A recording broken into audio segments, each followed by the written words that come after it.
You are listening to Trophy Horse with your hosts, Tricky Nick, Alex, I Yield to Nolan, Sid, and Ender Phoenix.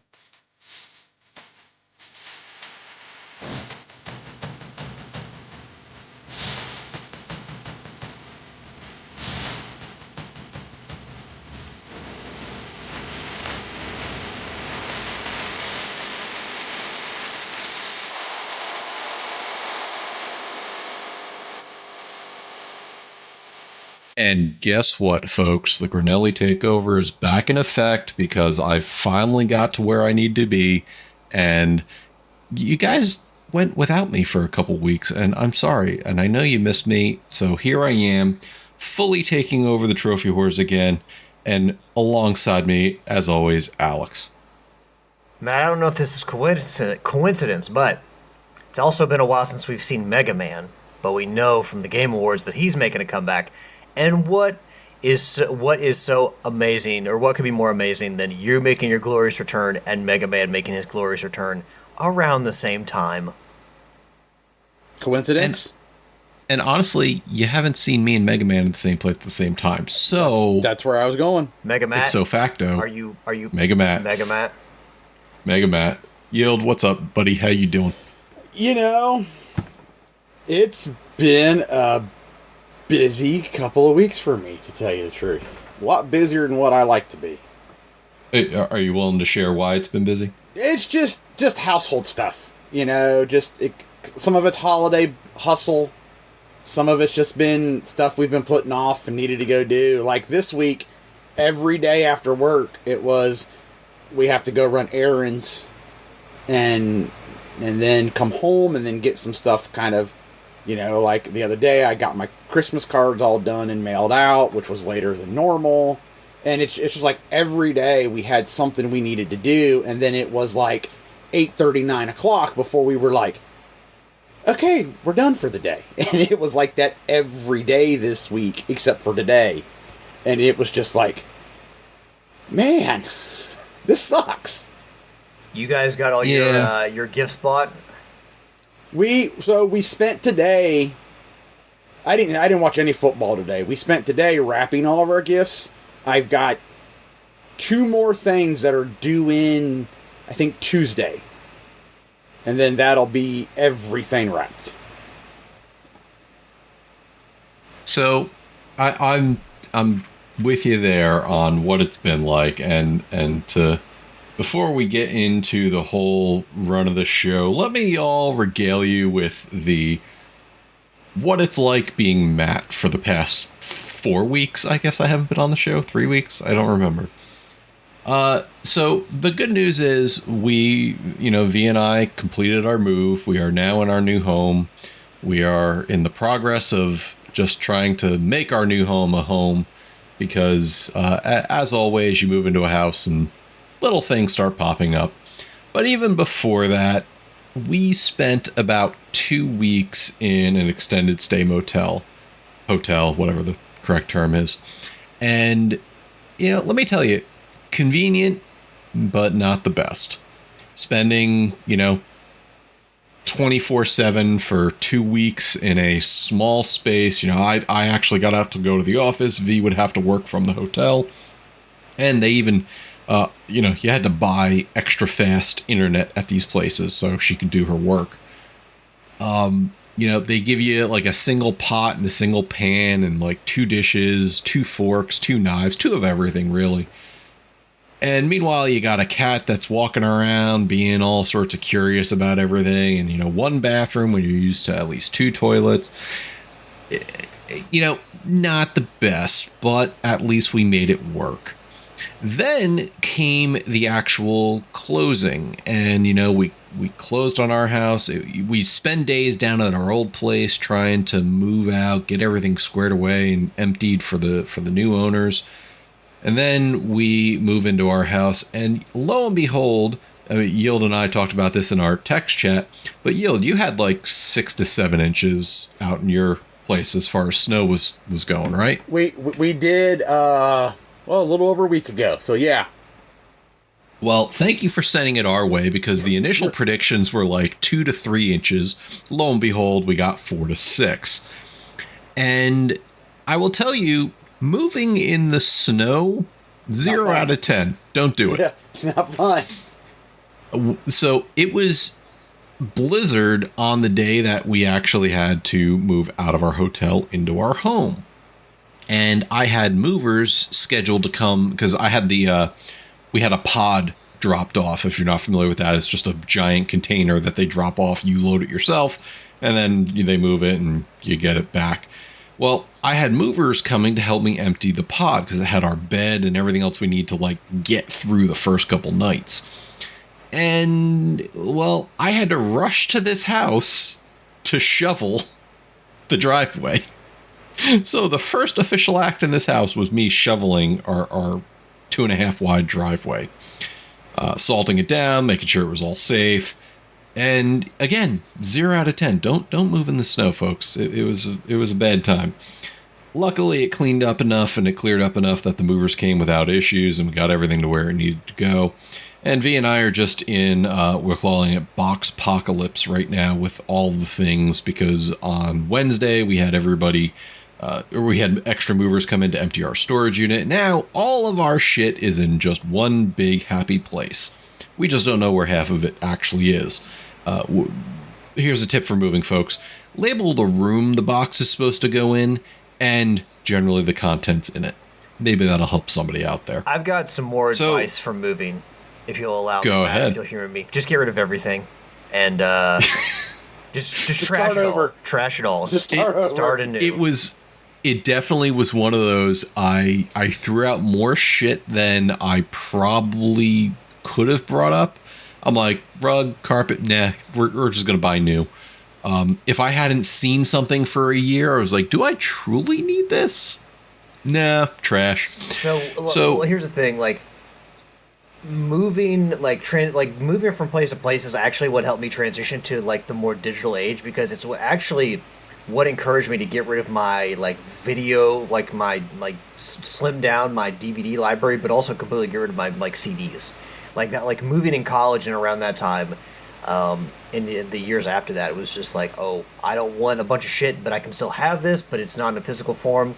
So like really moving encouraged me to move to like my current mindset. So here's a fun thing. You talk about that, you mentioned CDs. It was just something I told V the other day. In all the stuff that we packed and all the things that went into our storage unit, we all had our binders of CDs in our cars back in the day, right? Yeah. Yeah, did they? Those things scratched up the back of your CDs, didn't they? Not mine. Mine had like the felt back. No. That was. I don't know. For some good. reason, I just felt like I turned them over. It's like, oh shit, what happened to my CD? So my issue is, I had one of those. It was a 2x2, so it was like 4 CDs per page, 8 CD or 4 CDs per side, 8 CDs per page. I have no idea where mine is. Oh. Luckily, I have all of that music. I one time long ago, I spent time digitizing it all, so I have it all on my hard drive. But I have no clue where that book of CDs is.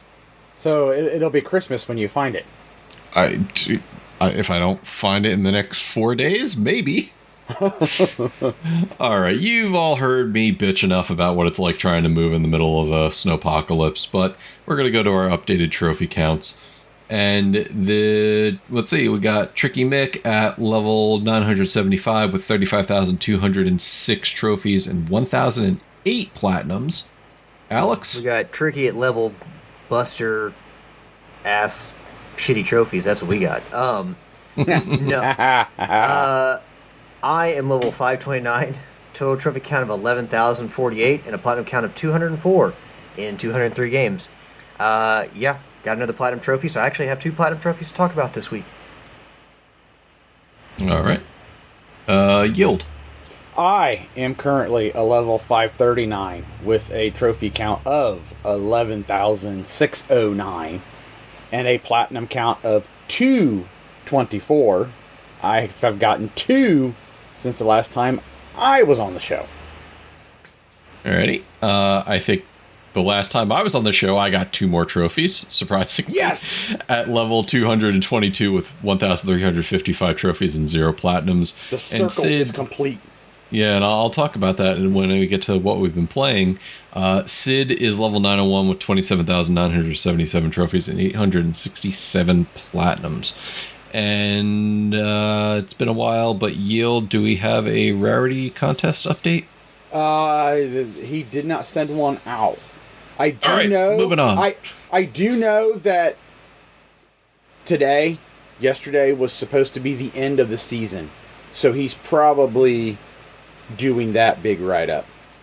Okay, cool. So look forward to that. Maybe we'll get that big write-up for 700. We got one more episode here, folks, because 699 will ring in close to the new year, but 700 will be truly the new year. And for those listening at home, we definitely have a Sophie's Trophies this week. So, Sid, take it away. Hello again, everybody. It's Sid with your Platinum shoutouts for this week. And this week, guys, there's quite a few. So we will get straight into it, as always.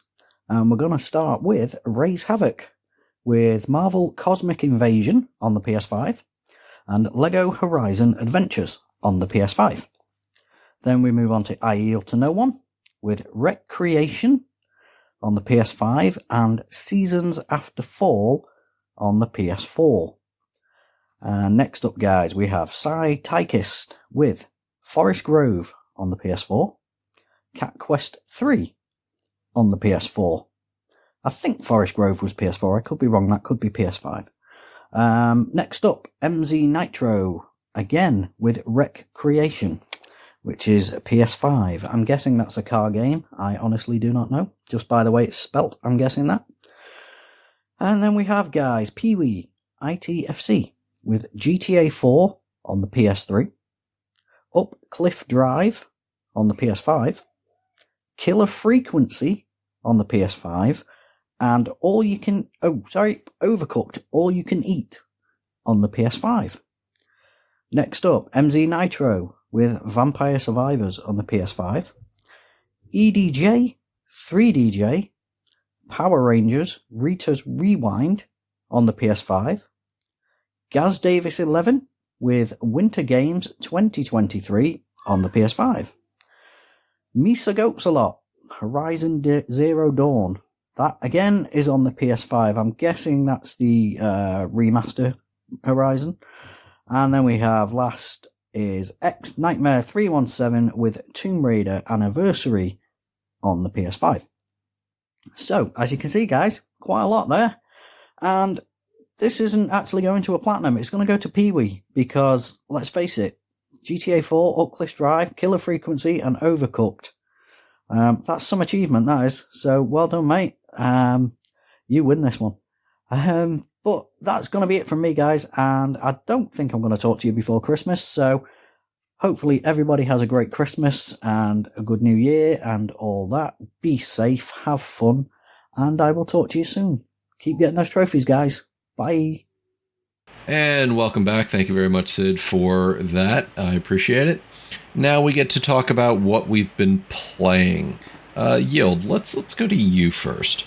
Okay, so I've played, well, obviously, since Matt's back here and we've got the Helldiver group, I've been playing Helldivers because obviously the Python Commando Warbond dropped, so I've been playing that and working my way through that Warbond, and then we've had the Killzone Warbond just dropped, so I'm trying to earn up the 1,500 super credits needed to purchase that Warbond. So, been playing a lot of Helldivers. I played some Rocket League. The Frosty Fest started Thursday, so almost a week from when you're listening to this episode.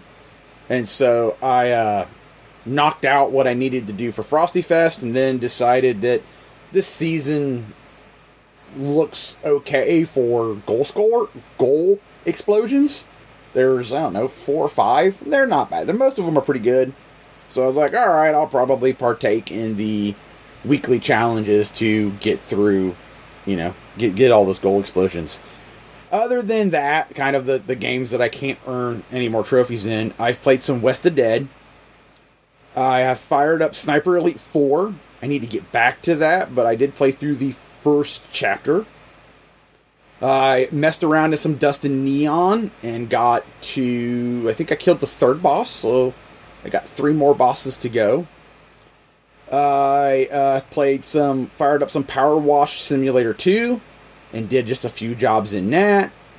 I've been playing also some Neo Sprint, which those of you who had an NES, if you ever remember the game Super Sprint, top-down arcade racer, this is kind of what that is in the vein of that. Got a couple of trophies that have glitched on me, so I hope what I'm thinking will work, which is there's an option to reset your player profile. So I'm hoping that if I do that, I can then get those trophies to pop. But before I do that, I have to do the 2 grindy trophies, which is I need to race for 500 miles and 1,000 miles. And I've earned all the trophies associated with the obstacles and the races and everything I needed to do. And I wasn't even at 200 miles. So now I just have to run races. I've tried to build the biggest track I can and just run laps. And now I just got to grind that out. And then I've played a lot of Recreation. That's Platinum number 1. Like I've said, if you like Burnout Paradise, you'll like Recreation. So you should give the game a try. And then my second Platinum was Seasons After Fall, which was a fun little kind of side-scrolling platformer where you use the seasons to help solve the puzzles in the level.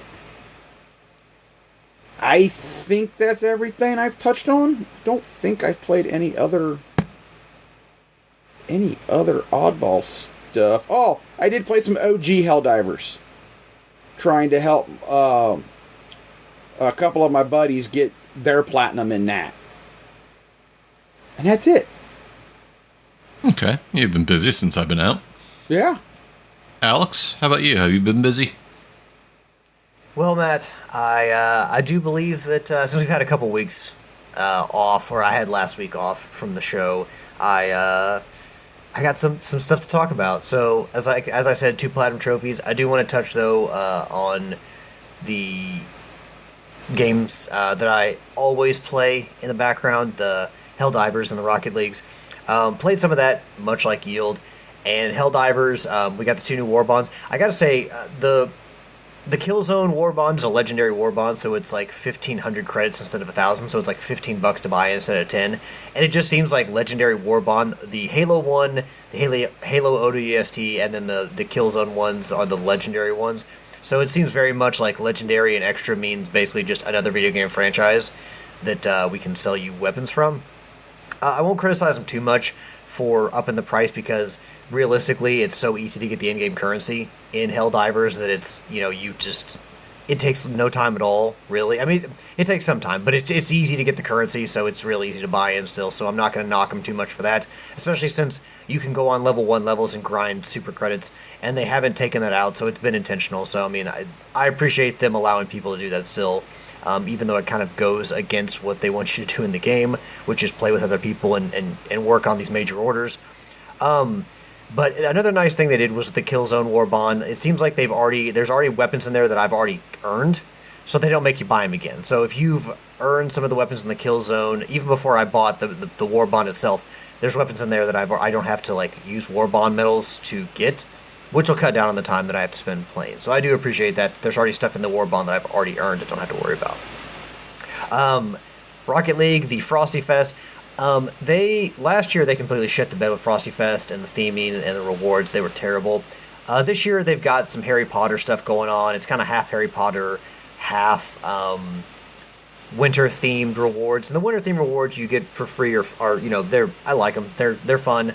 I wish they would do more just generic Christmas items instead of doing the Harry Potter stuff. But I mean, agreed. One of the things they are doing with the Harry Potter stuff is you pick a house like you like your player title, you pick a house, Gryffindor, Slytherin, Ravenclaw, or Hufflepuff, and then you work as like a global team, and whichever team you're on, whether it be Gryffindor or Hufflepuff or whatever, um, I, I I think it's just you get the most points by the end of whatever of the Frosty Fest. Your team, whatever side you picked or house you picked, I should say, gets a special reward. I can't remember. I don't remember exactly what it is, but they are tallying up points for a global reward for the different houses for Harry Potter, which is a neat thing, a first time thing they've done. So it is kind of a cool thing that I do appreciate them thinking outside the box.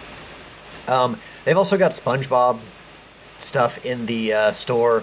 You can buy a special SpongeBob car. You can also buy a special Bikini Bottom goal explosion. Looks pretty awesome. But by the time you bought the car and the goal explosion, you spent $40. So again, I continue to say that the stuff in that store continues to be overpriced as fuck. But you spend your money the way you want to. My 2 platinum trophies. The first one is Marvel Cosmic Invasion, the newest side-scrolling beat 'em up from Tribute Games and Dotemu. And no, it was fun. I didn't take me as long to get as I thought it would. But there is one annoying trophy in the game, and it's one where you have to play with 4 other players, and you all have to trigger your special moves at the same time. So timing is kind of important. There's a small window to do this, and if you play online just randomly, that is how I got the trophies playing online. Well, I had 2 controllers set up on my end, and then jumped to a game with 2 other people, so it was kind of random. But also, I have 2 controllers on my end. It can be very difficult and annoying to get the trophy that way. So I've seen some people online go into boosting groups, and other people have 4 controllers, and you can do it locally, I think. But as a tip for anyone, well, I'll say if anyone needs help with this trophy, I'm willing to help. Like I said, I have 2 controllers and 2 accounts that I can dedicate to this. But the key thing is there's 2 ways to trigger special moves. One is like a tag team move with your partner that you have, because you pick two characters whenever you go and start playing the game. And that requires you to hit L2 and R1 to trigger kind of a combo thing. The move they require you to do for this trophy is just press, on the PlayStation, of course, R1.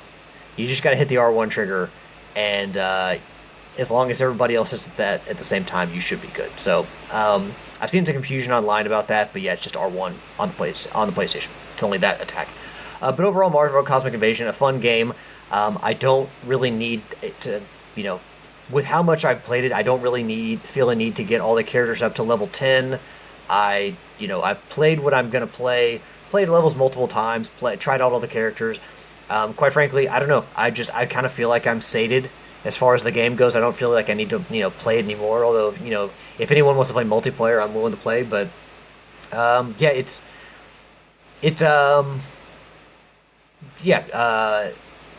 if they come out with DLC for it, I'll jump aboard that.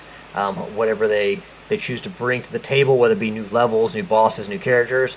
But I mean, overall, like, it's kind of like I just ran through the game, and it's not really, honestly, a game that I think held my. I mean, it's a side-scrolling beat 'em up, so they only have so much mileage. But I don't think it held my attention even as much as, say, Shredder's Revenge.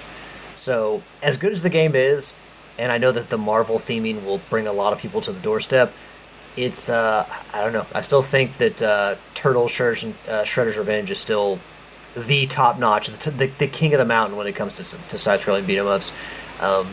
And, yeah, I as much as I enjoyed both games, I think I have to lean toward Turtles. But, of course, both games are made by Tribute, both, published by Dotemu. So that partnership continues to work wonders as far as, like, gaming, but also specifically in side-scrolling beat-em-ups. Lastly, my other platinum trophy is in Horizon, or is it Horizon Lego Adventures or Lego Adventures Horizon? I can't remember exactly, but it's the Horizon Lego game. And the worst thing I can say about this game is it's just at times boring.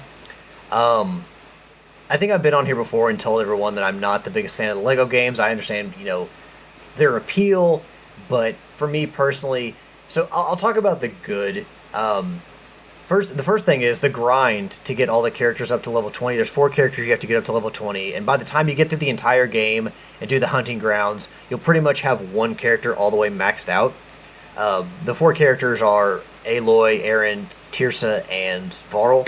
And one of the ways you can cut down on the grind time is you can actually connect a second controller and have another player in there with you. like another person's playing with you, but you don't need to control that character. If as you move, if your characters get a certain space apart in the game, the other character will just warp towards you, so you don't even have to control their movement at all. And if they die in combat, you can just revive them, so they can continue to get XP. But the point of this is, you have two characters on screen, you're controlling one, and the other one is just a character that's standing there to gain XP. And it cuts down significantly on the grind you'll have to do post-game because both characters are earning XP. And so doing that way definitely helped and saved a lot of time, so that is a tip I do have for that. But overall, I do think that there are aspects of Horizon that do translate really well to a LEGO game. I will say that I think the story, there's a lot of peril to the story and depth that you just don't get in a LEGO game. Like, there's some aspects that happen in the LEGO game as well, like Ross dies still. Ross died in Horizon Zero Dawn, Ross dies in Lego, and it just doesn't, obviously, there's a goofiness and a tongue-in-cheek thing to the Lego games where it's just like some topics just don't translate super well. But the machines look great as Legos, and because you're, shooting parts off the machines, the fact that you're they're snapped together like little Lego pieces, and you can shoot off the pieces just like removing Legos, that all works really well together. There's also, they incorporate the cauldrons in the game, which gives you some kind of puzzle platforming aspects, which kind of helps break up some of the monotony of the rest of the game. And then there's 3 segments where you have to chase down a tall neck, or is it tall neck? Now I'm questioning what the machine's called, but it's basically the big brontosaurus dude, and I think it's a tall neck. And yeah, tall neck. Yeah, it's basically just a big platforming section where you got to catch up to them and jump on their head and collect the gold brick. Those, I do like those and the way they translate to the game. But for a lot of the game, it's just point A to point B, rather uninspired combat. There are difficulty levels, so if you want to make it harder, you can. But just, I felt like a lot of the game was just going through the motions and just kind of boring. Very little excitement. I didn't really pay attention to the text or when the characters were talking. I didn't really pay attention to a lot of the story. Granted, I played through Horizon Zero Dawn. It just, for me, portraying the story and the presentation in this manner just isn't really all that enticing. So, overall, easy platinum trophy. There are fun aspects to it. I think some of Horizon does look really good as a Lego game, but for me in general, just if it wasn't free, I never really would have wanted to play this game. So, if you can get your hands on it, as just a free PlayStation Plus game, and you don't mind burning through a Lego game, and you like Horizon, give it a shot. But overall, I just don't think this is a game worth paying money for. Honestly, it's not even for Horizon fans, if you haven't played Horizon in a while, it's just not the same experience. And like I said, it's just kind of a watered down, cutesy, more family friendly experience that just it's fine, but it's nothing more than fine. But yeah, those are my 2 platinum trophies. I got you. Marvel Cosmic Invasion and Lego Horizon Adventures. We're thinking about starting that sometime here in the next 2 weeks. You and your wife? Yeah. The Lego games are good co-op games. So, and there's not as much to collect in this game. The one thing I actually... Oh, that's good. The one thing I actually do miss about... Well, there's a couple things. I do have one thing I miss, and then one of my complaints, I do miss, how you would build up the large multiplier when it comes to the studs, and it would show that you collected an insane amount of studs in a level. Yeah, because you a lot of times you use the red bricks to buy your multiplier. Yeah, I really miss that because that it wasn't in this game, or if it's in the game, it was hidden well enough for me not to find it. So that's one aspect. It's not a bad thing, but I miss that, seeing those just egregiously large numbers of Lego studs just being added to your collection all at once because you've got a massive multiplier. And the other thing is, so your hub world to go out into the levels is Mother's Heart, which is obviously an important location in Horizon, and you can decorate the area. There's kind of 4 quadrants of Mother's Heart that you can decorate with whatever you want, and it's not just Horizon stuff, machine parts, like a Thunderjaw head that you can put on a hut or something like that.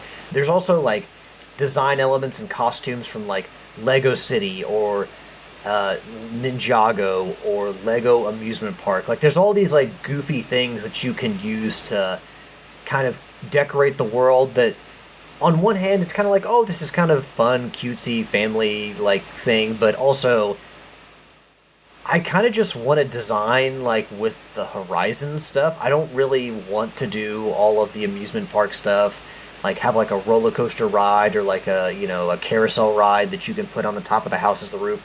I kind of just want to do, like, the, you know, just the Stormbird or the Sunwing or something like that. Like, I kind of wanted to be more Horizon focused and less them bringing other Nintendo or like other Lego worlds into it. But I also maybe they thought that there wasn't enough customization in there without that stuff. But for me, it's a small gripe. But I kind of wish they had just stuck solely to Horizon instead of adding a little bit more goofiness to it. But yeah, I'm not trying to discourage you from playing. That's just kind of, I feel like that makes sense now that you said that, because I remember one of the pre-order bonuses for that game was a roller coaster that you could put in the game, and I'm like, why would you need a roller coaster in Lego Horizon? So now that makes sense. I mean, so fun fact was I forgot if I talked about it when I was on the show last time or if it happened after, but I did end up trading in my PlayStation 5 and I bought the PS5 Pro. But to do it, I didn't want to lose my progress in Ghost of Yotei, so I ended up buying a month of PS Plus so I could cloud save and recover that save when I got the new system. Smart move. And during that time, since I had it, I did redeem Lego Horizon. And I haven't played it yet, but I think I have, I don't know. Oh, geez. I think it actually may be coming up on probably the month, and I'm not going to re-up just to re-up. But I want to play the game. I hear it's not a long game.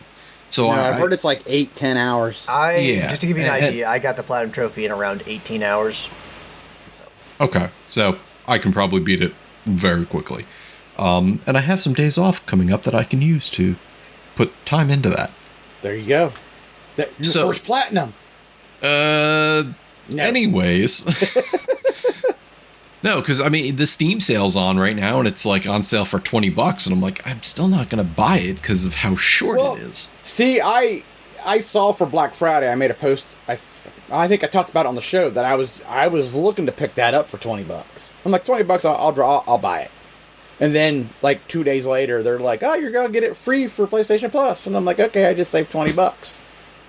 It's kind of, honestly, the perfect release for a system like the Switch, where you're never going to get a full-fledged Horizon game, but this is kind of like the Lego games. Scratch the itch. Well, it feels like Nintendo, obviously, there is kind of very much a more family-friendly image to Nintendo. Not that, Microsoft and Sony don't have stuff like that on their consoles, but when you look at a Lego game, I feel like it's better suited to the audience you're selling to on, say, the Switch.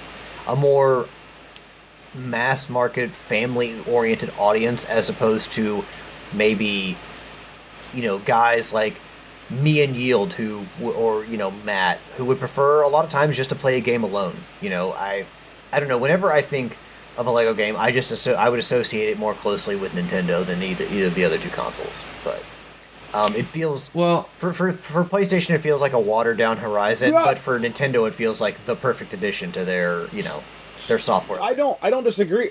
I don't disagree with you, because I first started playing the Lego games on Nintendo through the GameCube and the Wii. See, and then when everything switched over, we started getting trophies. I'm like, well, I like these games. Now I can earn trophies, so I switched over and started playing them on the PlayStation instead. See, my first Lego game was Lego Marvel's Avengers on the PlayStation 4, because it was one of the launch titles and one of the only games you can play that was decent at the time. But I've never associated with Nintendo, even though I know, they got a good start, a head start on Nintendo systems.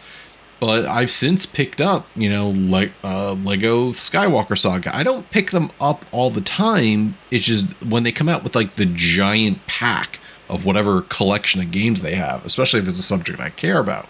Like, I'm not going to go out there and pick up Harry Potter Lego because I don't care about Harry Potter. even though I did pick up Hogwarts Legacy because it was free during the Epic sale, which actually reminds me, I need to check today, see what's free on the old Tell you what, Epic store. the OG Lego Star Wars were really good, and if you can, I think they got, I think it's Lego Star Wars 2 in the store, because I picked it up for cheap, and it's got trophies now. So, just FYI, throwing that out there. I'm interested to see when you all do play it, who you all enjoy playing with the most. Because I'm assuming Yield is going to play with all the characters because he's going to go for the platinum. But Matt obviously is going to probably cycle through the characters and see who he enjoys the most. Aloy has got a bow and arrow. Varl has a spear. Varl is probably my favorite to play with. Aaron has his giant hammer. And then finally, Tirsa has bombs. Which Tirsa is, in my mind, Tirsa is the absolute worst to play as. I had the least amount of fun with her. But yeah, if I had to rank him, I'd say Varl was my favorite, Aaron, then Aloy, and then finally Tirsa. I'm more melee based. I'm gonna say than just from your description of their attack weapons, yeah, I'm thinking mine's gonna be Varl or Aaron. So, and okay. there's humor in there. Give it a try. There's they've got that injection of Lego humor in there. So yeah, whenever you guys play it, I'm interested to hear what you all think about as people who have played the other Horizon games, which at times can be a little bit dire. Well, I mean, like the favorite Lego game I've played isn't even on any typical console. It's on the Quest 3. It was Lego Adventure Worlds or whatever it is, because when you have the character bouncing around in a 3D world and you come up upon a puzzle, you actually get to build that solution to the puzzle, in a 3D space, twisting and turning the playmat to be able to figure out different angles. That's the kind of Lego adventure I like. Whereas, in these, like neat. Yeah, and in these other adventures, it's kind of like you go up and you hold down a button and your character builds for you. So kind of takes half the fun away out of Lego. That's exactly what happens in this game. I hope you realize that, Matt, is you just hold down a button and you... Oh, yeah. There's stuff, no, it's a typical Lego game. Well, there's stuff to build in every level you go into, but it's weird because I don't understand what the point of building them is other than just getting studs to buy things. So maybe when you guys play, you can help me, but yeah, I don't understand the point of building anything within the levels at all. Well, there's also, when you consider something like compared to Star Wars, where you're collecting studs, but you're also earning like the vast array of things in the Star Wars world. Horizon, it's a big world, but not as big as Star Wars. Alrighty. That... Yeah. You good, Alex? Yeah. Okay. And for me, I've actually got a couple things under my belt in the time I spent away, and the first game is Ball Pit. So playing more than that, I actually unlocked the 3rd level now. So basically what happens is you go into a level, you have to beat it with the different characters, and I think you have to beat it at least twice so far in the games that I've played to get enough gears, which unlocks the next level. The first level is like a boneyard, the second level is like an ice area, and the third is more of like a desert. But I still have a lot of fun with the game. Definitely was Steam Deck worthy, something to just play a couple rounds in and call it a day. I've unlocked probably about 7 of the 20 or so characters the game has. So there's a lot more for me to do. And when you go in, you start off by harvesting your fields of lumber or wheat, which are your resources you use to build, along with the gold you collect in the levels. And then you plop down buildings that upgrade your characters, upgrade their abilities, or unlock new characters. And what you have to do is you launch workers into the field and they bounce around. And to unlock certain things, you have to bounce workers off of them a set number of times. So to help reduce that randomization, you kind of move some things in your work field around to do that. Once you're done, then you descend into the pit, you do your run, which you're shooting what's known as baby balls, which are just straight damage dealers. And then as you play the level and you level up, kind of like in Vampire Survivors, you get other weapons, specialized weapons, and then you fuse those. So I've been playing that a lot more, especially since I was mobile and really couldn't do a lot of things. I also, just today getting back, put more time into Arc Raiders. There's the end of the season coming up. I actually had a fairly friendly match today. Like, I didn't get ganked by any other players today. I was actually very surprised. I have a feeling, because what's happening in the season is people who sent their raider on what's called an expedition, they get to reset their character, meaning that they lose all their learned skills, their blueprints, things like that, all for like increasing their stash size at the end of the day. So they're getting something out of it, and kind of like, it's like Call of Duty Prestiging. You reset yourself back to 0. But unlike Call of Duty, you get like a permanent perk to your account, which is fun. So I was going in, I think everybody is kind of like not wanting to start something that they may lose. I don't know, it's weird because they're losing everything anyway. But what's going to happen is when it resets tomorrow, I think you're going to have a lot of people who are now going to be going after people who didn't prestige for all the stuff that they have in their inventory. So I'll be playing more of that in the coming days. I am looking forward to more Monster Hunter Wilds. They just released the final monster for this version of the game. Big monster called Gugmazios, who is a fan favorite from back in the day. So we'll see what that's like, but I haven't touched that yet. I also played... I did pick up Metroid Prime 4 for the Nintendo Switch 2. And one of the big controversies people had when the game was coming out was they found that, like, it's not just Samus in the environment. It's actually other Federation soldiers that you're meeting up with. And what's happening is they're talking to you. They're giving you tips or advice or hints on what to do next. And people were kind of annoyed because one of the characters is kind of like quippy. He used what's been called Marvel humor, the typical Marvel humor that's seen in the movies, being sarcastic or nervous, nervous laughter, nervous jokes. But in the end, he actually doesn't talk a whole heck of a lot other than when you're in like Central Hub worlds. When you're in the dungeons and investigating the dungeons, yeah, it's kind of just you by yourself. But the big complaint I have is Metroid Prime 4 has like a central hub, and then each of the areas you're investigating are like spokes on a wheel. So you go out to these different areas. But to get there, you're traversing a big open world. And you do that via a bike called Viola. And it's kind of boring.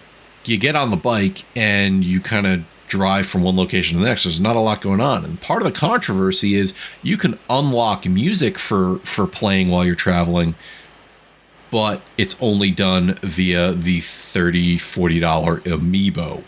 And a lot of people were upset about that. So they ended up, that story kind of fell by the wayside. There hasn't been much about it since it came out, but a lot of people were up in arms in that. And there's one issue is that it is kind of boring traveling from one area to the next. Sometimes you get attacked by enemies out in the world, and it really doesn't do much for you. But I will say this. Some of the levels are a little linear, which is fine for me as a player that I just want to play a Metroid and not get stuck for hours on end. And it has all the typical Metroid things, so your power-ups, typical stuff you've seen before, your double jumps, your morph bombs.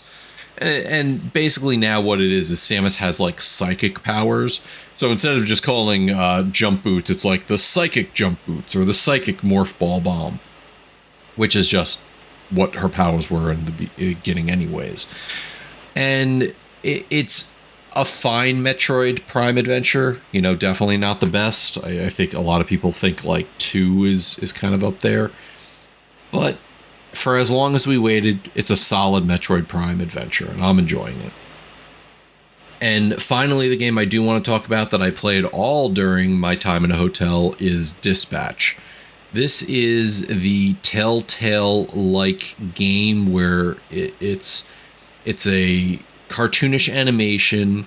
You play a defunct superhero. He's no longer a superhero, and now he's in a superhero dispatch network where he gets to go in and dispatch heroes to issues or events. And like Telltale games, you have conversations with people, you make choices, and you get a little blurb up in the upper left of the screen saying, so-and-so will remember that. And you get to make different choices throughout the game. And it's set in the course of 8 episodes. I think they released like 2 episodes a week when it first came out in, I think, November or October, one of those. And it's a lot of fun. It's a mature theme. There's definitely mature things that happen. And I've already played through it once, and I'm going to play through it again. I'm already in the middle of a second playthrough, because you get to see what some of the bigger choices you could have made are when you make the other option. It's got a couple known actors, including, now I'm going to blank on his names. Who played Jesse in Breaking Bad? I know exactly what you're talking about, and I cannot remember. Hold on. This is going to piss me off. Aaron something. Aaron something? Jesse. No, Aaron Stanford played Pyro in Aaron, The Last Stand, X-Men The Last Stand. Yeah. Aaron Paul. There you go. There we go.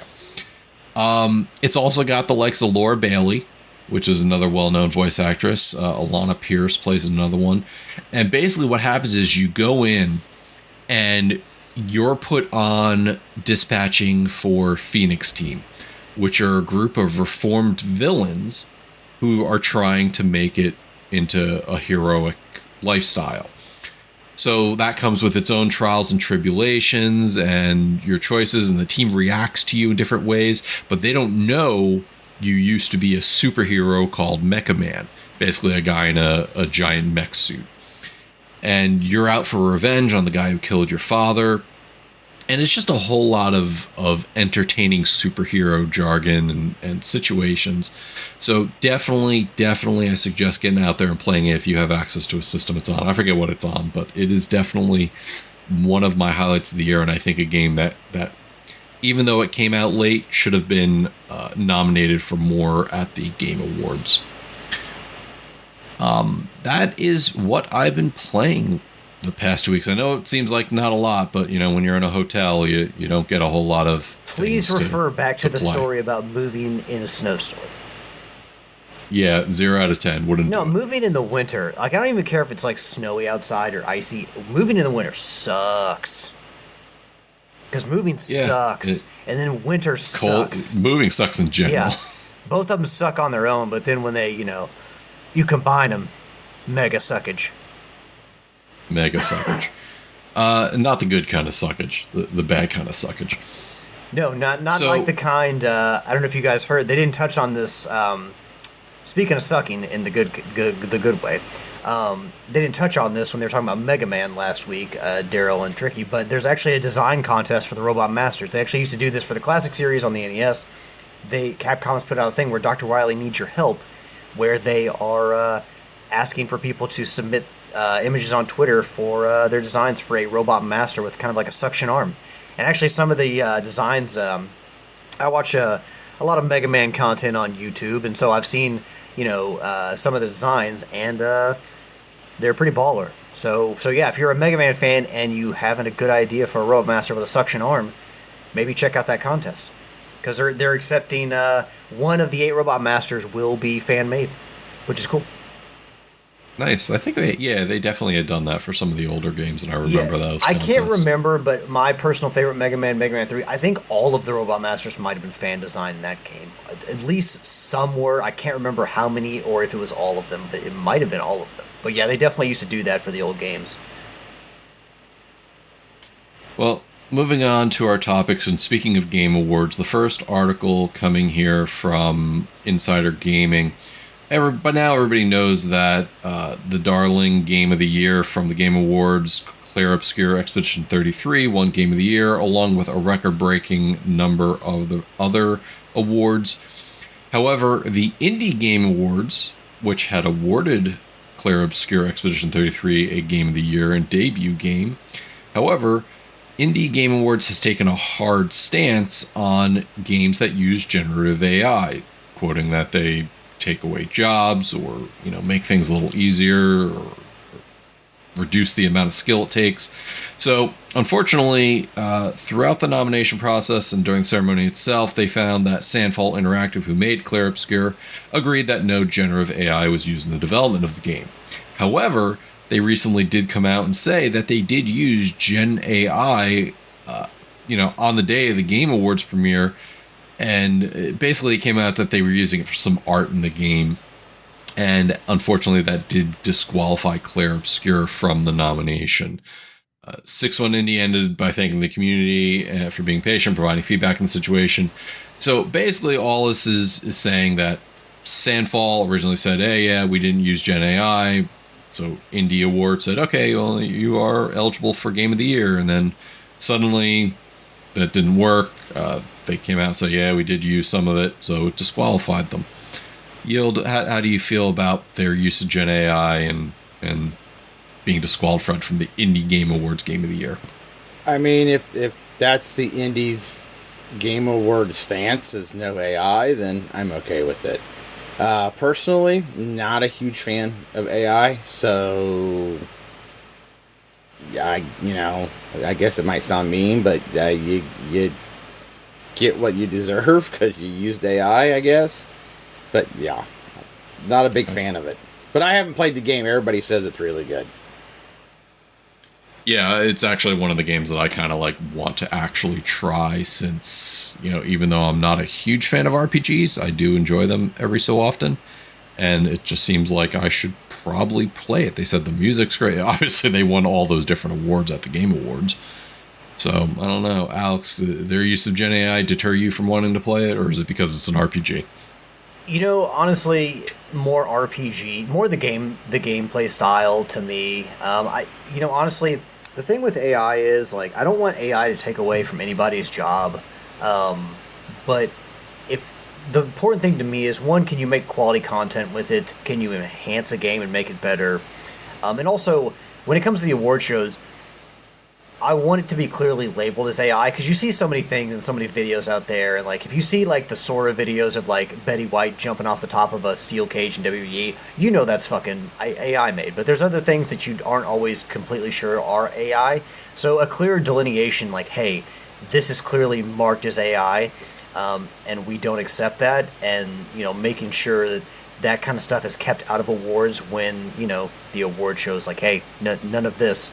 And of course, as an industry, I'm sure that they are trying to keep AI out as much as possible, because we've seen the concerns about AI stealing jobs, AI, being in many ways bad for the industry, bad for really, more beyond games being bad. There can be a misuse of AI that can be, really, really bad. But so I do expect pushback from the video game industry to, first and foremost, probably protect jobs for people who do, who work on video games. I do think AI has a place in the games industry. I just think that there's also, the troubling thing is there's the issue of people abusing it or using it too much, leaning too heavily on it. I remember when the Star Wars movies, the prequel series came out, and everyone was making fun of, George Lucas for relying too much on green screens, as opposed to how he used to do special effects in the original trilogy. They can be a good thing, but also we're kind of on this honor system here where people have to be smart about their AI use, and they still have to realize that you still need human beings and actors to help make games.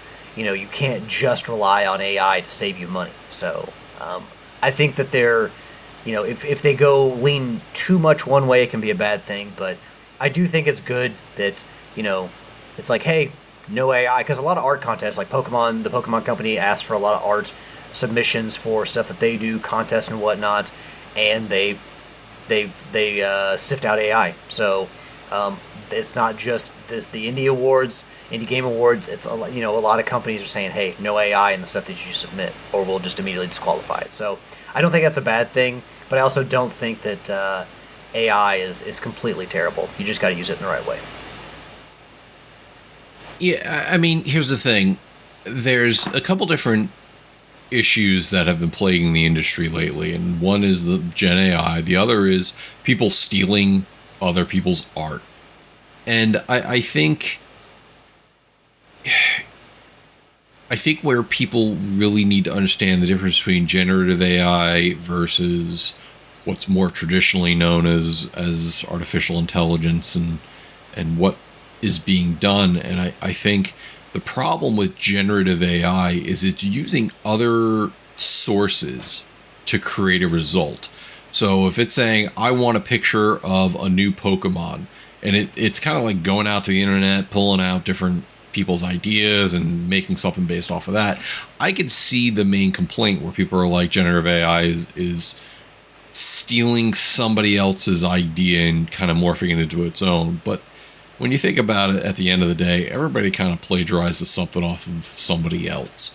You know, here we're on a podcast, we have a format that's very similar to other formats. And unfortunately, sometimes we probably do something or say something that others have said or done, you know, maybe unintentionally. And unfortunately, Gen AI kind of does that, where you don't intend to steal other people's work, but sometimes that's what happens when it's using. So if you use it sparingly to make AI or art, or maybe make, you know, give you a process by which your own game runs its artificial intelligence for enemy movements or things like that, I'm generally okay. It's the stealing other people's art or not giving credit where credit's due that I think I have the bigger problem with in the games industry. But yes, if somebody's like a bigger company is using generative AI to you know, affect their bottom line and really not worry about having a workforce, so to speak, that's obviously where I take the big issue. But a smaller studio that's using it to be more efficient and to meet some deadlines, I think that's okay. I think it's also a slippery slope and maybe a delicate balance, because then they start going, well, that was easy, we could use it more in the future, and maybe cut corners that way. So I think it's a fine line that Sandfall has to work on. So unfortunately, like Yield said, Indie Game Awards had a stance, and unfortunately that was Sandfall's undoing for that award.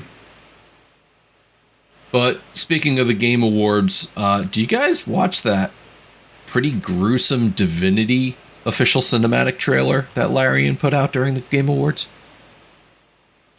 No, my buddy was talking about it though. Alex, did you see it?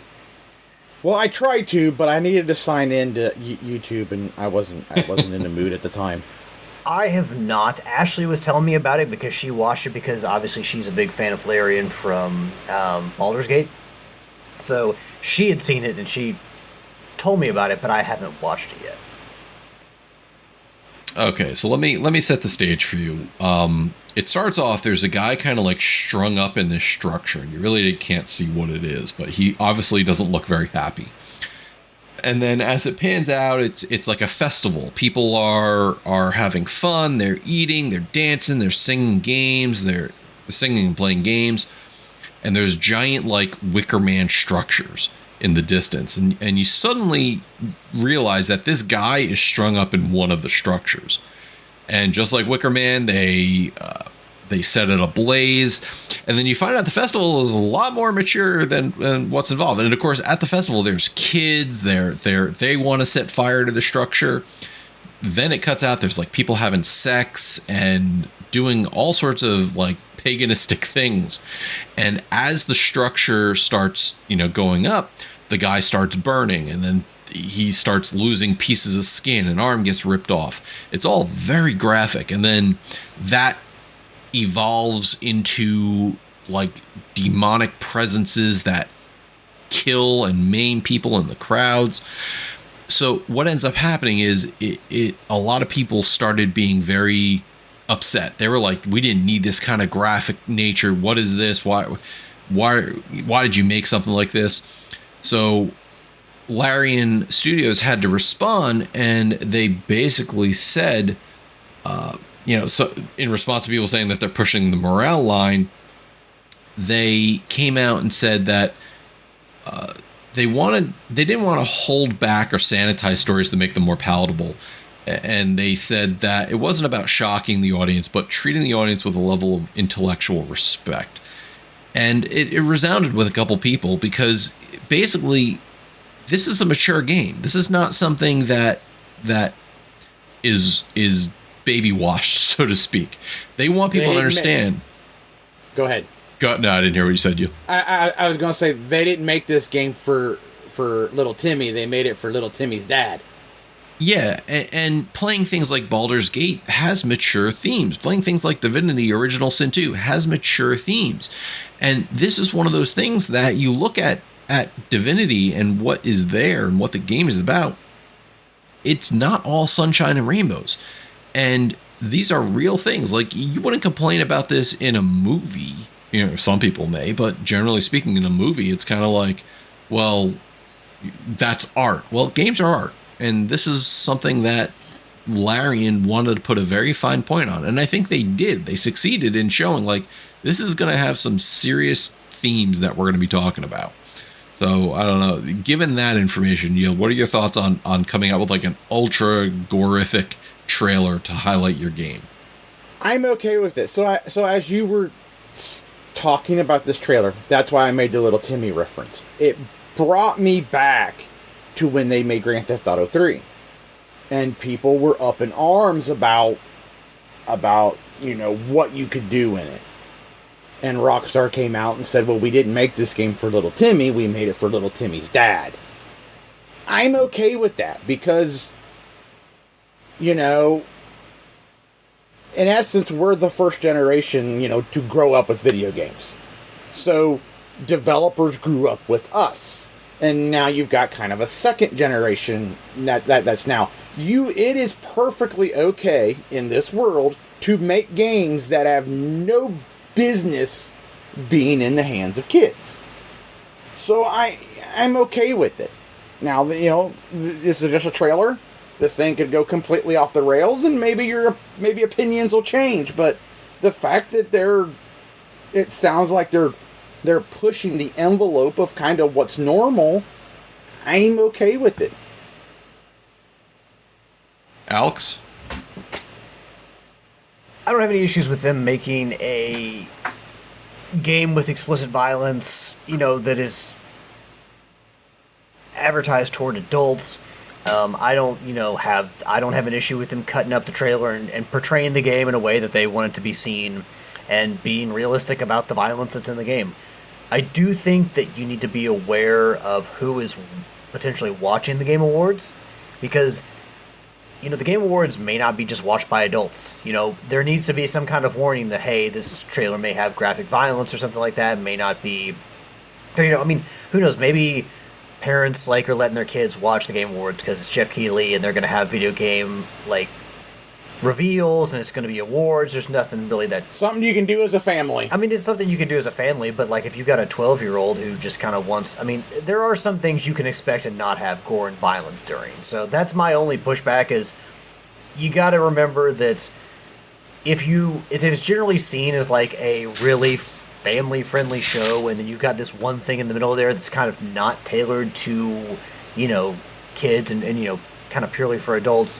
When you do show content like that, you kind of have to be aware of that, because, like, as a parent, you would assume that the Game Awards are okay.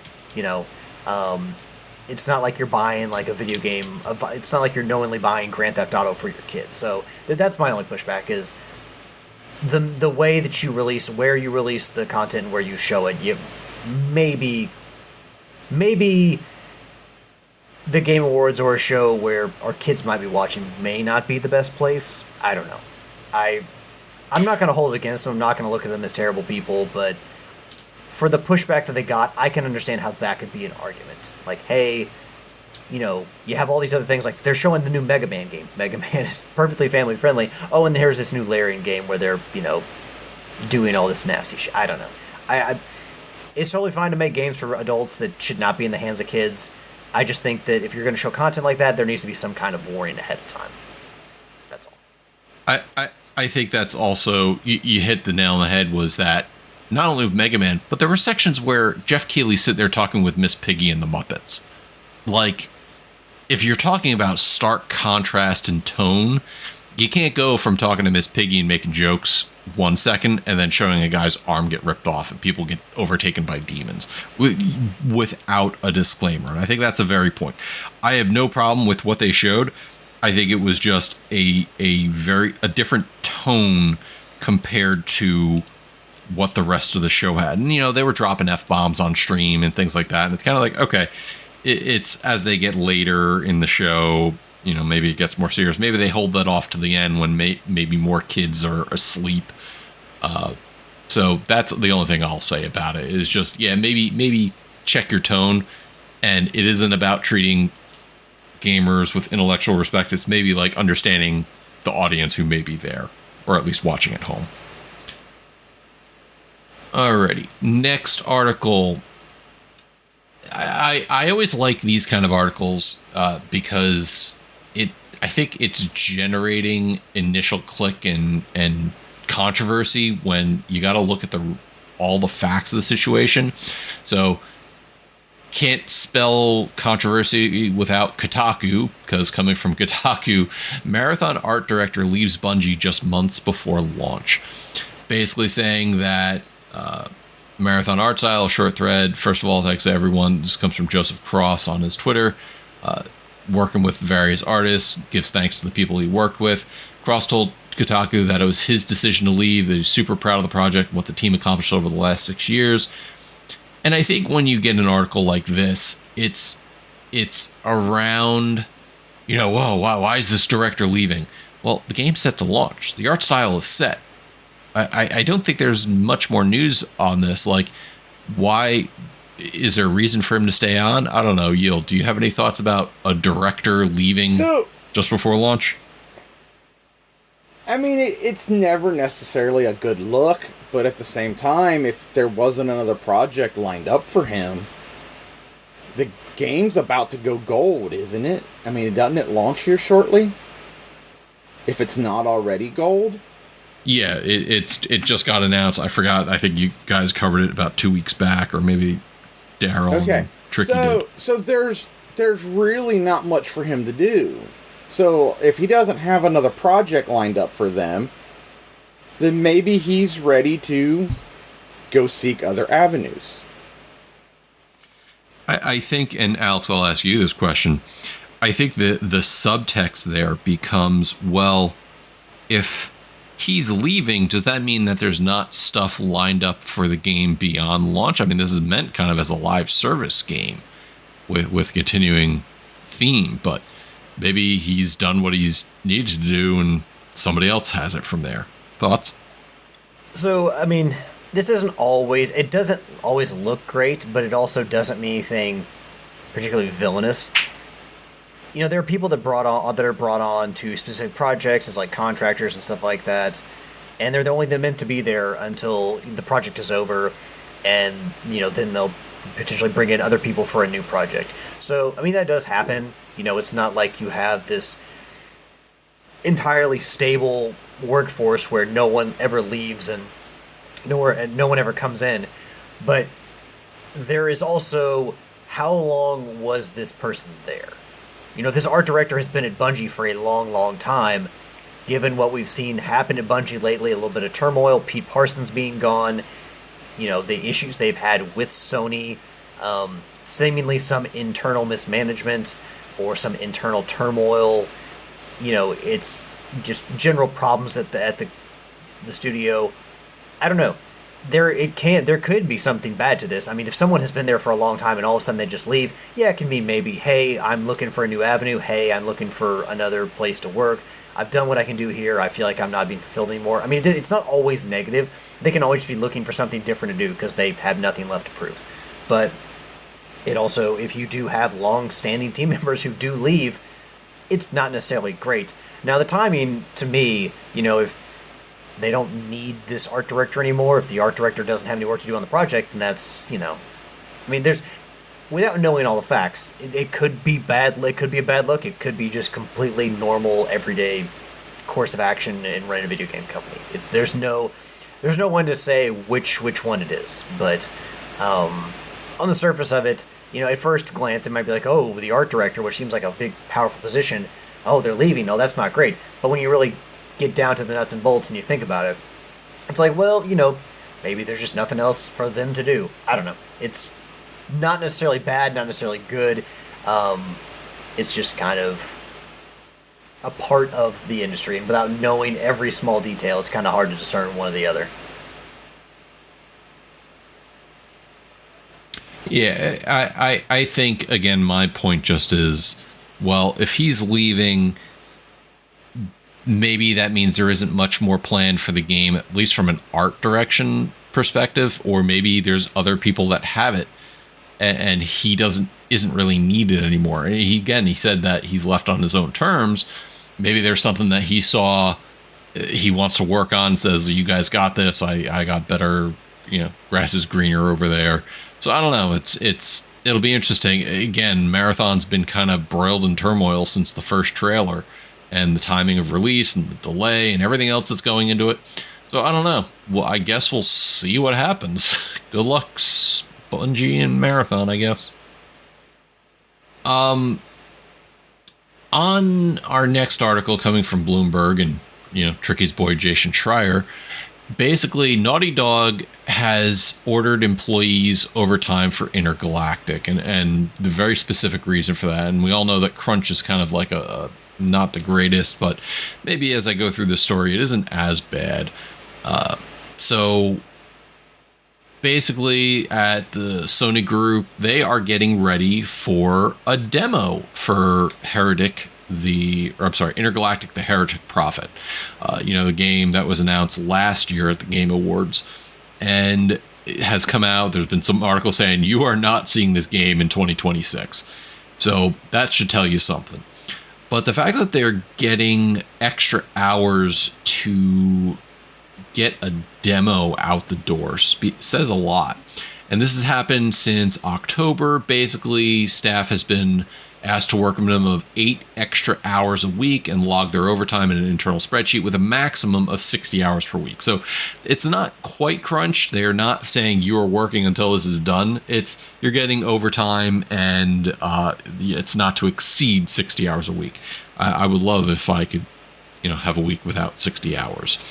So overtime ended this week at Naughty Dog, finalized the demo, and the company planning to return to its standard office schedule through the end of January. And that's rough because this is the holidays, started in October, and now everybody has to work extra time through Thanksgiving and Christmas.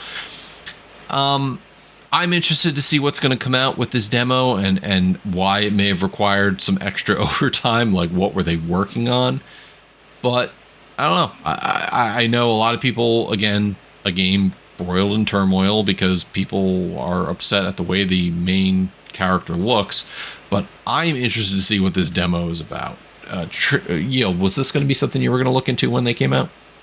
Yeah, I mean, it's Naughty Dog, so I'm not just going to turn a blind eye to it. The original trailer that I saw, it was enough to be like, all right, I'm going to keep my eye on it and see what's going to happen.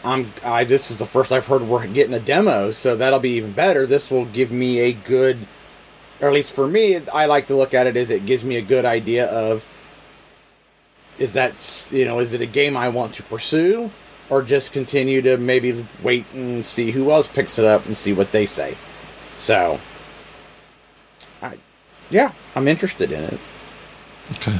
Alex, were you ever going to play Intergalactic? I cannot even tell you the last time I played a demo. I can't remember. If I was going to play a demo, this is probably a good game for me to do. And honestly, something like Returnal would have been really good for me to play a demo for. But and I guess maybe Soros would probably be good as well. But yeah, I generally don't rely on demos. But for this game, just being able to go download it and just kind of get an idea of what the game is like, what it's going to play like. I don't want to just be like, well, it's a Naughty Dog game, so I have to buy it, even though, I generally, that's generally how it happens. So, I mean, a demo is good. I don't understand why they needed to have people work extra time during the holidays. Although, to be honest, if my work said, just beyond, hey, you can't really ask off during the holidays. If they're like, yeah, you're probably going to work an extra amount of time this week, not to exceed 60 hours, be like, well, you know what? I would like extra money, so I'll make it fucking work if you're going to pay me more money. If I'm going to get overtime and get extra money during the holidays at the end of the year when all the big bills come in, sure, I'll make it work. I don't give a shit.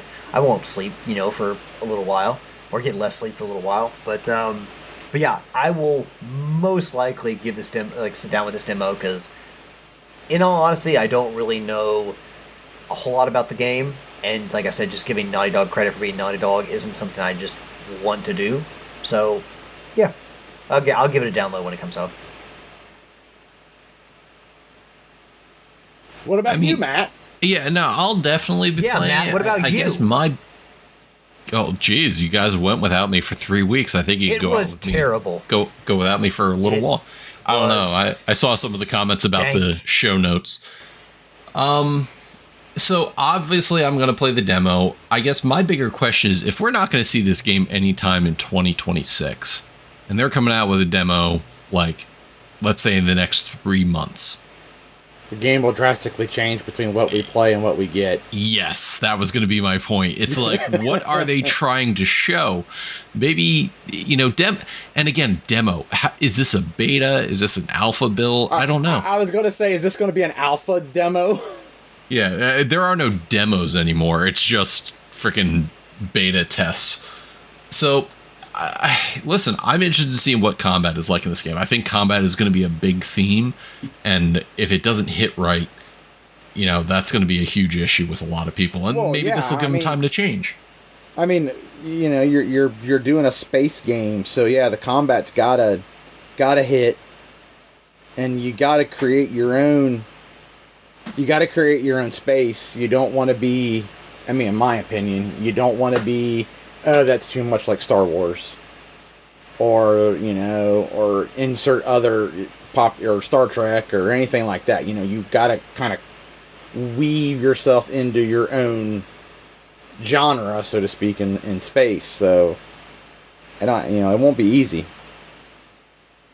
Yeah, and listen, Naughty Dog's definitely got a pedigree that I'm not concerned about them nailing the gameplay. But I'm curious as to what it's going to be like, because this is not something that they've done before. And that's kind of where I'm looking at this going, this is kind of ambitious, Naughty Dog. What are you going to do? What are you going to show us that's different than just Nathan Drake shooting and running and covering? So, okay. In typical time off fashion, guess what? I forgot to put out a post about a user listener questions. So I apologize for that. We'll make sure that we put out a post nice and early for episode 700. That way we can get a bunch of questions to address during that historic show. Yeah, that's right. We didn't post anything today, so you can save all your questions for next week. Time to check my social media, yeah. There you go. There you go. Good cover. That's exactly what we did. Tricky, when you edit this week, go and cut that section out. Toe. Topic of the week. Well, fine then. Fuck you, Matt. So moving on to the topic of the week, this is something I hate having done this because this is yet another IGN article, but I couldn't find another article to link it from. So, yeah, maybe they actually did their own original work. Basically, yeah, I know, such a unique concept. Coming from IGN, written by Rebecca Valentine, video game physical software and hardware sales just had the worst November in the US since 1995. So basically saying that specifically hardware spending was down a whopping 27% year over year to $695 million, chump change. And it's a representative decline across the board. Xbox Series hardware sales were down 70% year over year. PS5 sales were down 40%, and that was with that $100 off the PS5 system. Combined units of Nintendo Switch 2 were down over 10%.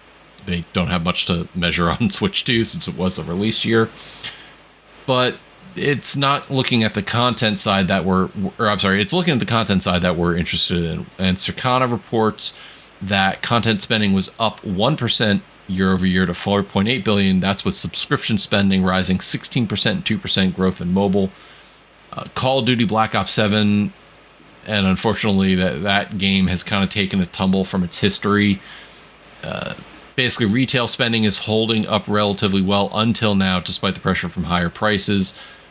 Basically, looking at the article, I'm trying to find the point where it actually said, and I couldn't find it. Accessory spending was down 13% year over year.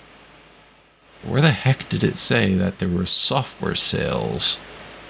6 months of the market remains no, that's the Switch 2.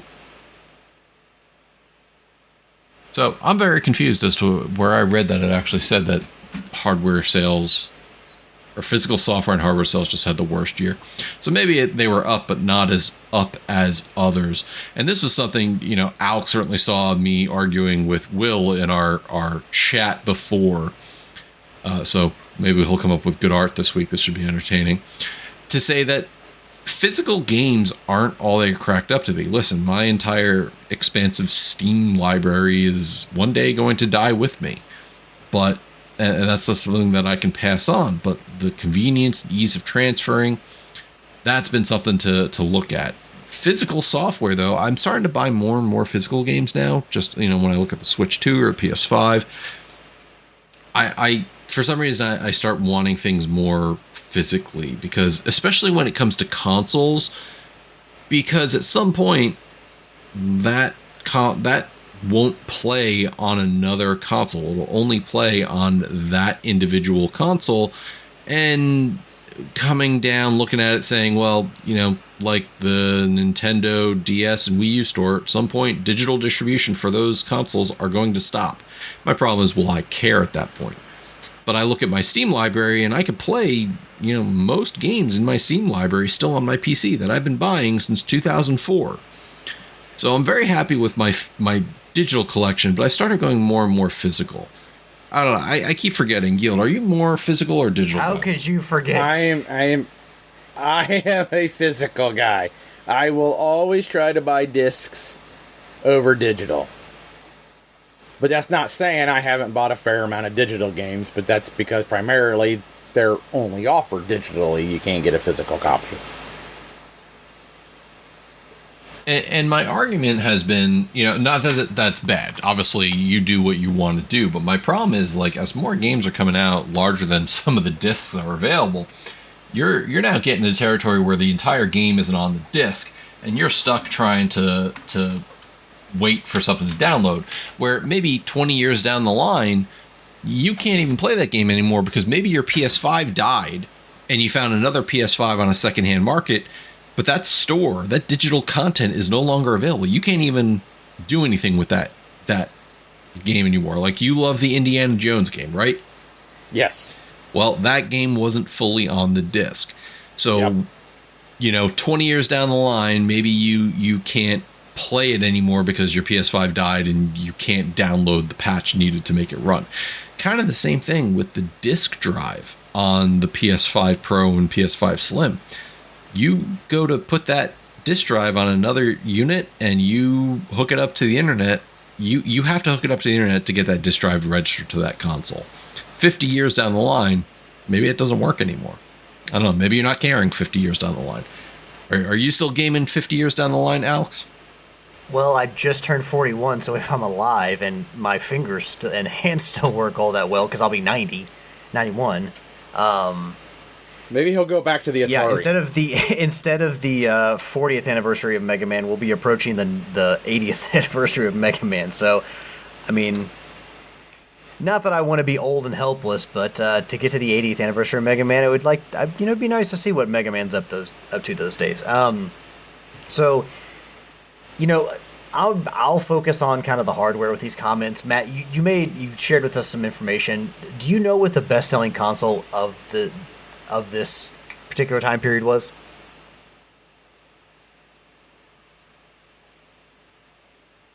I think it was the PS5. It was the PS5, which is crazy because the Switch 2 was widely available, and it's also a much newer console, which, in my opinion, is a problem. Now, I'm not going to say the Switch 2 isn't going to sell well over its lifetime, but the PlayStation 5 and the Xbox, we understand why they are not selling, why you might see a downturn in sales. They're older consoles. So a lot of people who want them have already bought them. There's less of a need for them. Whereas the Switch 2 is newer. There's less people who have them. There's a greater pool of audience that can buy those. So I know there was a sale or $100 off or whatever it was on the PS5, but to me, the PS5 outselling the Switch with how widely available the Switch was is kind of problematic to me. Like, it's not good. So, because the Switch 2 should have been the best-selling console. Let's be real, because like this is the holidays is people are looking for gifts, and like what better gift for especially for kids or young adults or teenagers than a video game console, honestly. I mean, like, not people who are like car aged where they can drive a car and you get them a car for Christmas, that'd be crazy. But like most people, something that's affordable, it's a video game console is like the perfect Christmas gift for a lot of kids. And so like this is the time now when they should be selling the most, and yet they were outsold by the PlayStation 5. That to me is just kind of crazy and a little bit troubling.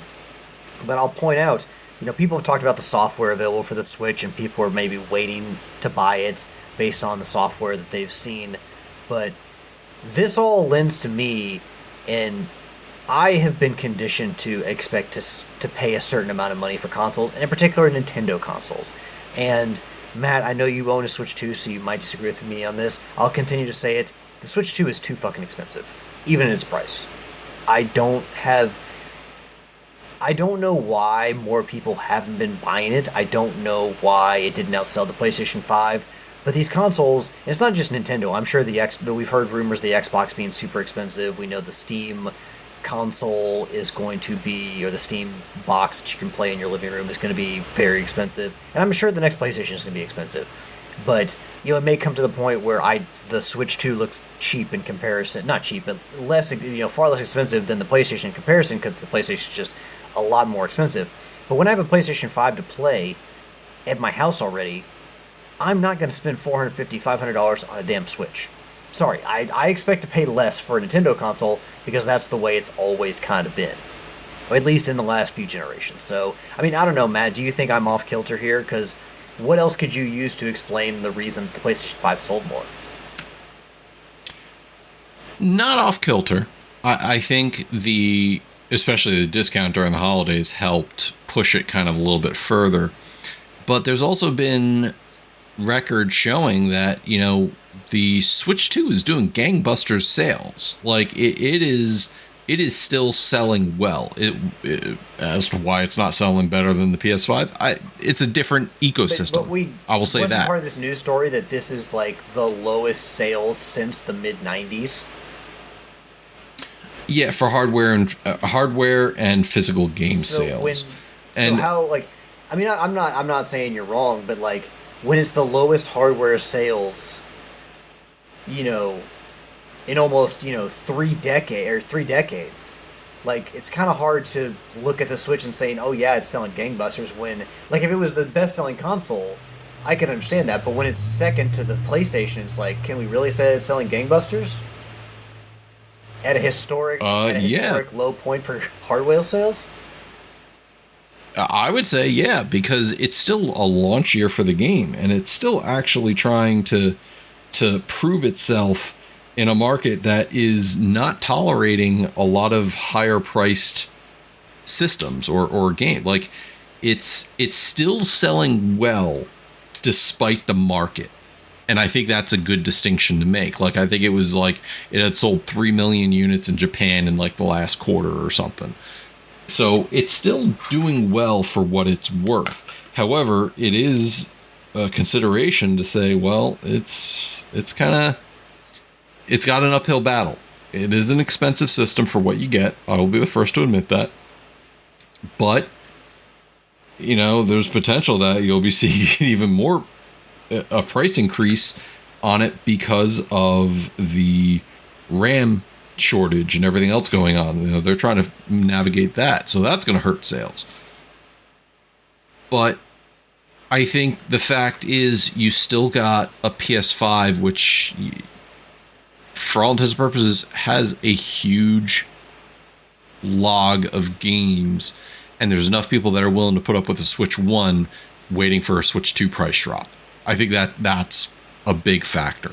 Nintendo hasn't done enough to separate the Switch from the Switch 2, kind of like the Wii from the Wii U. But it's still selling well. It's not doing Wii U sales. which is something to say. You know, and this issue this wasn't just like a Nintendo's on fire kind of article here where everything's wrong with Nintendo and Sony and Microsoft are doing really rosy. In fact, we know the complete opposite is over there at Microsoft. But for all of these game companies, you look at the game sales and everything, and it's like people look at the cost of games, and I've said it before, I'll say it again. These companies, all of them, need to figure out a way to, especially now when, you know, the cost of everything is rising and people have to cut out certain things or cut corners here and there. These game companies need to find a way to cut their cost and make gaming more affordable, or it's not going to get better. It's too... I mean, honestly, a lot of times I don't feel like I want to spend... There may be a game I want to play, but I don't want to spend the money because I could save that money and use it towards something else. You know, I just... You know, with all the cost of having to... You know, like, I had to put a new battery in my car, and I had to take 2 pets to the vet within the last month and pay over $1,000 in vet bills. I got my HOA fees coming out. Like, if the cost of video games and playing video games keeps ballooning, one, people who used to buy 2 consoles will just go to 1, you know, so it's like, where are you going to buy which console are you going to buy? So instead of buying 2, you just sacrifice 1 and just play on one single console, or you sacrifice by not buying as many games and buying games that'll last you longer. Or, you know, you just wait till everything's dirt cheap and then you buy a bunch of stuff then and then you play it there. I just think that the cost of gaming is a luxury, it's a hobby, it's not a necessity, and I really do think that somewhere along the line there has to be tough conversations at Nintendo, Sony, and Microsoft, and really all the developers and publishers, and say, if we want to see sales numbers go back, if we want to see growth like that we want, you know, if we want to maximize all that stuff, we've got to cut down on these costs so we can pass that along to the consumer, so we can still make money, but also we're not asking people to pay quite so much to play games. Like, that is my view of everything. That's the only thing. Like, people still like to play video games. You guys still have an entire generation or generations of people who grew up playing video games. And the one thing that I keep coming back to is my own personal experience where, you know, I have disposable income, but also a lot of times don't want to spend it on anything but, you know, a necessity like food and bills and stuff like that, because I feel like I need to save that money for something more important. And I can't be the only one. So it doesn't surprise me that the numbers are not great.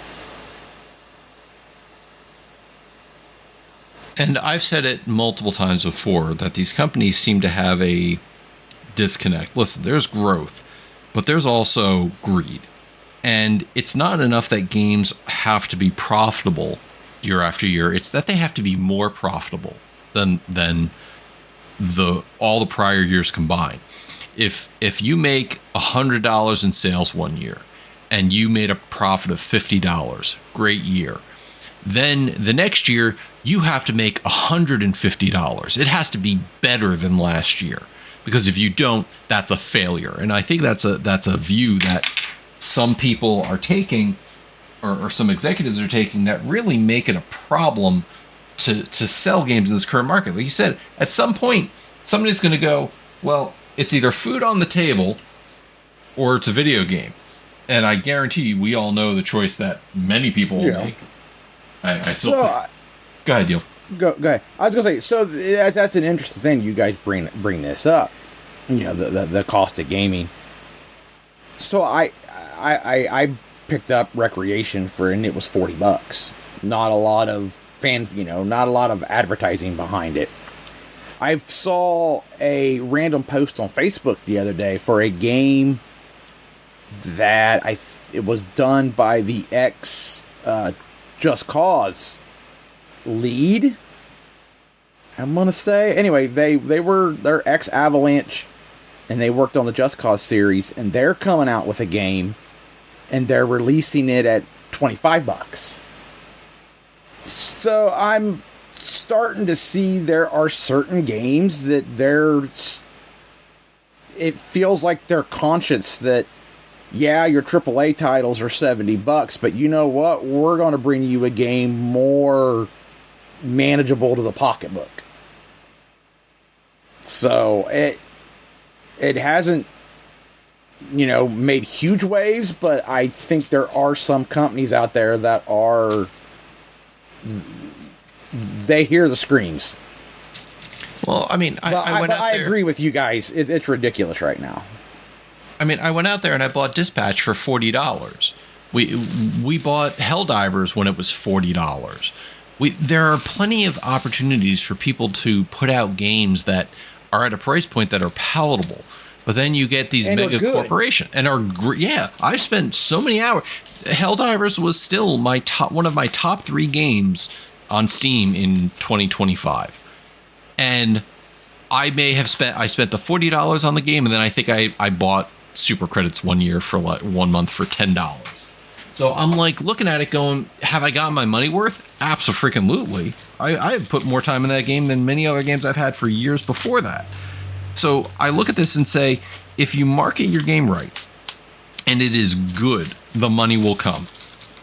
But absolutely. But again, you got some corporations out there who are like, no, games must be not just profitable, but super profitable and more profitable than any year in the history of games. So Ubisoft. Yeah, seriously. And Ubisoft had like moderate iterations. Now comes along a game like Avatar, which people are saying is actually a good game, and they're still doing things with it. They just added a third person mode to it, which they say is like a premier way to play now. So I look at it and say, there are games that deserve it and just aren't getting the attention because, other games are showing up where these main lines aren't. I mean, look at Black Ops 7, worst Call of Duty launch in like history. And it isn't, there's a conversation there that we've had before to say, well, it's on Game Pass now, so therefore not everybody's buying it. However, there's a lot of people saying also, oh, it has nothing to do with it being on Game Pass. We're tired of Black Ops. We're tired of that and Modern Warfare every other year. Could you guys do like something different? Maybe go back to Ghosts? Like, stop coming up with the same thing every year. I don't understand how Madden or NBA come out every year with the same thing, just updated rosters, and people flock to it. I don't know. This is the year where you start seeing a $90 or was it $80 Mario Kart, and people are going, Nintendo, come on, man, it's a little too greedy. We may very well see a $100 GTA 6. I think at a minimum. Matt, one of the things that I thought about, it's like when I have considered buying a Switch 2 is like, okay, well, I wanted to buy Mario Party Jamboree, but I've waited for a long time now, and they've got a Switch 2 version, so I might as well just wait to buy on the Switch 2. And then I see the Switch 2 price, I'm like, fuck that, no, I'll just buy the Switch 1 version and then play it on the Switch 2.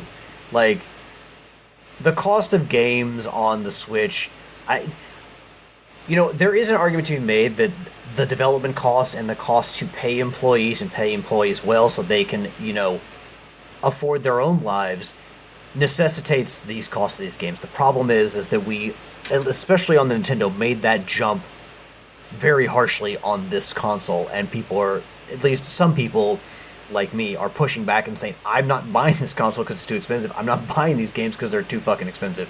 And, whether or not it's justified to have the games at those prices, like I said, when you're trained for so long to expect games to cost so much, or that the Nintendo games cost less because they're not as cutting edge tech as, say, what Sony is putting into their consoles, or the, everything that goes into making a Sony published game, to have it kind of flip on you and be like, okay, well, $20 or $30 extra dollars, please. Like, nope, fuck you, I'm not doing that.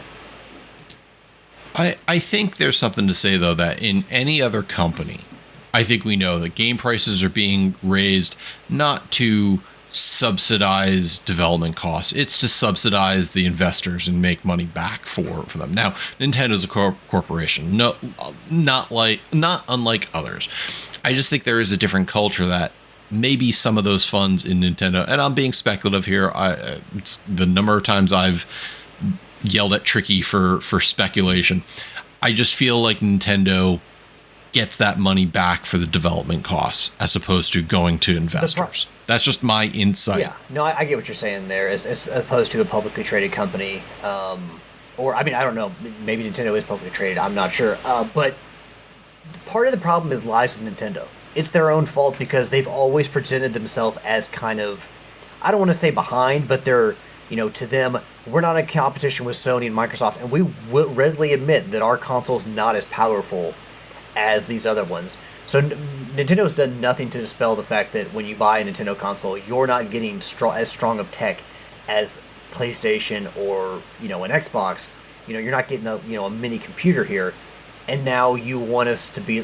You position yourself that way as more family friendly, more affordable, and then now we get the cost of these games. So I think part of the issue and part of the blame lies with Nintendo, because you can't position yourself that way for generation after generation, then all of a sudden flip it and slap people in the face with a $90 Mario Kart and expect people to not be like, what?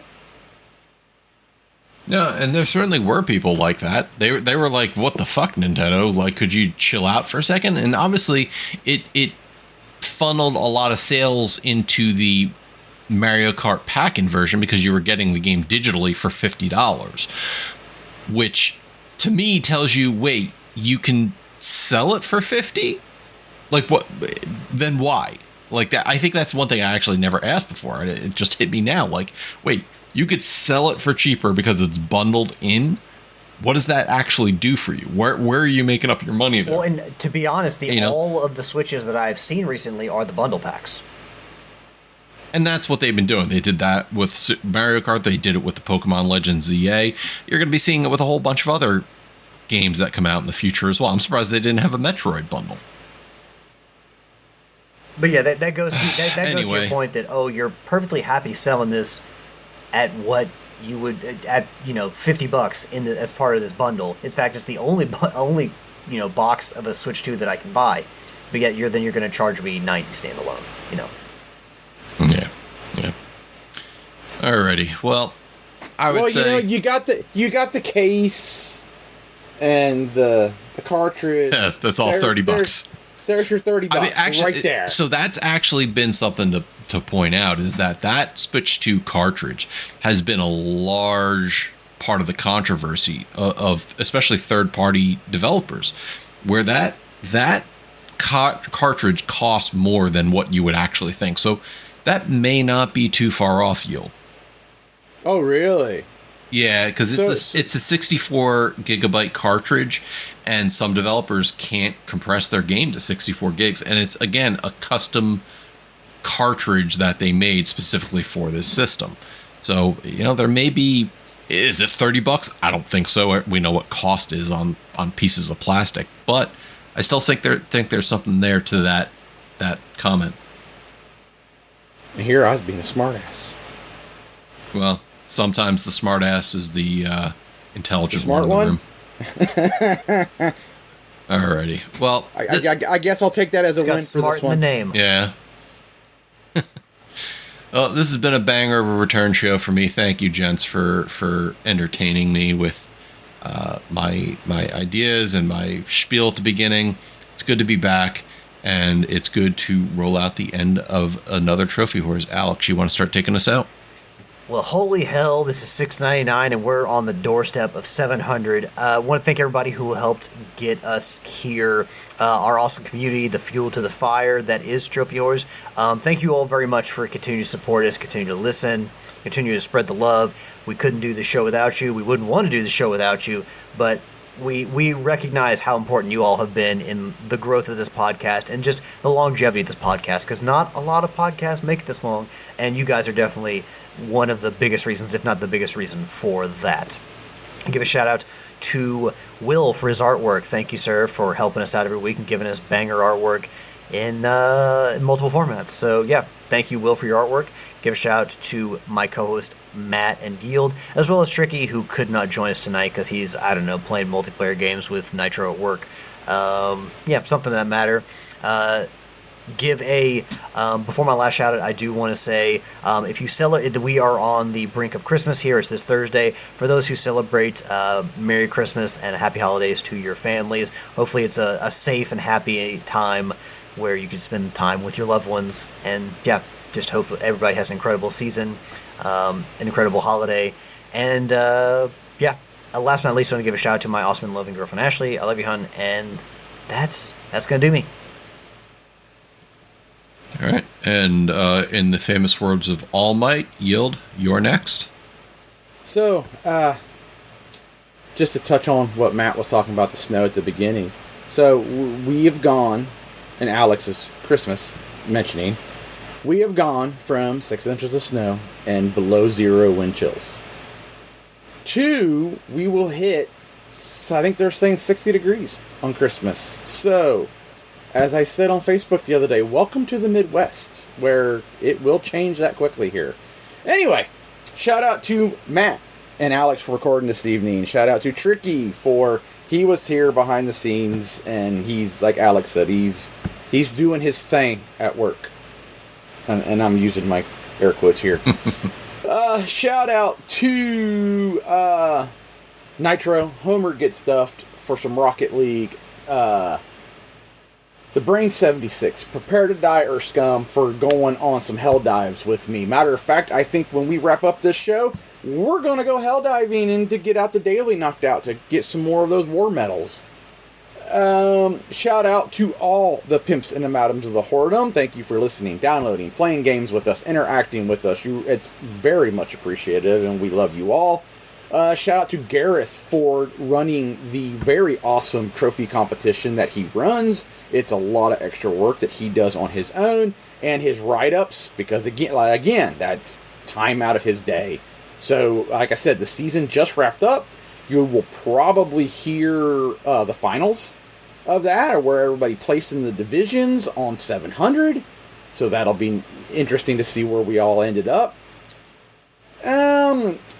Merry Christmas to everybody who celebrates. I know that I've got some Christmas parties coming up, and I'm on shutdown the next 2 weeks, so I'm going to play games this year. Last year I held off, trying to save my points for the trophy competition, but I'm going to play games. Might save the platinums, but I'm going to dive in. I'm going to enjoy these 2 weeks. I'm going to enjoy the holidays with family and friends. And so, yeah. So, I hope you all stay safe, and we'll see you at 700. And I will, again, shout out to you, gents, for recording tonight. Thank you for holding down the fort while I've been away. Shout out to Tricky for, making sure I was okay during this entire time of stressful move. 6 months of my life that I will never get back in selling and buying, and now hopefully V and I are in our forever home that we never have to worry about moving out until I die. And then somebody else can carry me out. And then I figure out who I'm leaving my Soundwave collection to. That'll be interesting. Shout out to our community. Thanks for getting us and pushing us to continue this to where next episode is episode 700. That is going to be a huge achievement. And, I thank you guys for bringing me in part way and helping to make this achievement. Shout out to the Channel 3 community. Make sure to go to channel3.gg for your gamified social media. Talk games, earn XP, have some fun. And shout out to my wife V thank you for everything you do. With that said, good to be back. Happy hunting, folks. Later. See ya.